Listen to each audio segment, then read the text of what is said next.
Bismillahir Rahmanir Rahim.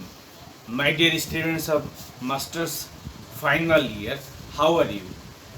In our today's class, I will Recite. section 16 of Song of Myself, and later I will tell you the interpretation and critical appreciation and also explanation of a few lines. And at first I will recite the poem, and let me begin with reciting the poem. I am of the old and the young, of the foolish as much as the wise, regardless of others, ever regardful of others, maternal as well as paternal, a child as well as a man, stuffed with the stuff that is coarse and stuffed with the stuff that is fine. One of the nation of many nations, the smallest the same and the largest the same. A southerner soon as a northerner, a planter nonchalant and hospitable down by the Oconee I live. A Yankee bound my own way ready for trade, my joints the limberest joints on earth, and the sternest joints on earth. A Kentuckian walking the vale of the Elkhorn in my deer skin leggings, a Louisianian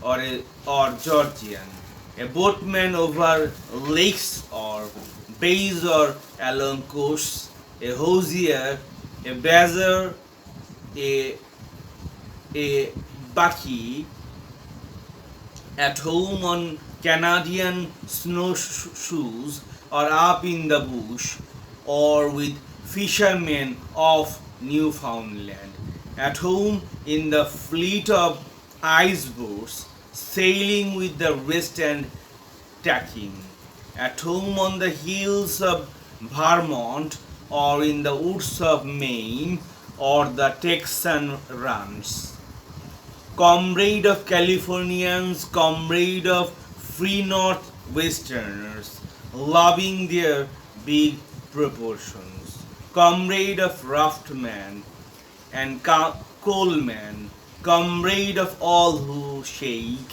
hands and welcome to drink and meat, a learner with the simplest, a teacher of the thoughtfulest, a novice beginning yet experience of myriads of seasons, of every hue and caste am I, of every rank and religion, a farmer, mechanic, artist, gentleman, sailor, quaker, prisoner, fancyman, rowdy, lawyer, physician, priest.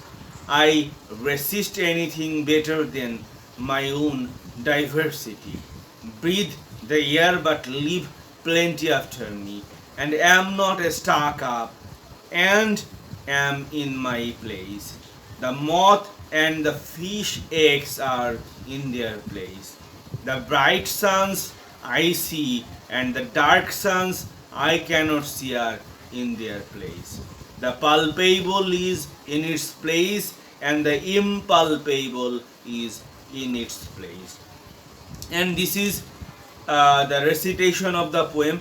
And my dear students, there are a number of difficult words in this poem, and the number one is nonchalant, and nonchalant is indifferent or callous, and number two is tacking. Tacking means tying or to bind. Novice means new. Myriads means plenty or copious or countless. Diversity means variety, and palpable means obvious. And let me now tell you the interpretation and critical appreciation of section 16. The poet's self expands, and this section gives a catalogue of the things included in the self. In the beginning itself, the poet asserts that I am the old and the young, of the foolish as much as the wise. There is no distinction of caste, color, creed, sex, or religion as far as Whitman is concerned. The good, the bad, the wise, the foolish belong to him. He also belongs to them. The children, the elderly, the rich, the poor, the northern states, the southern states, a Yankee, a Kentuckian, a boatman, a westerner, all belong to him. His self is inclusive of all. He is not just a citizen of America, but he is a citizen of the world. His self expands and transcends the physical limitations of the human form. The self manifests itself in the external world. He calls himself a comrade of all who shake hands. He defines himself to be of every hue and caste, rank and religion.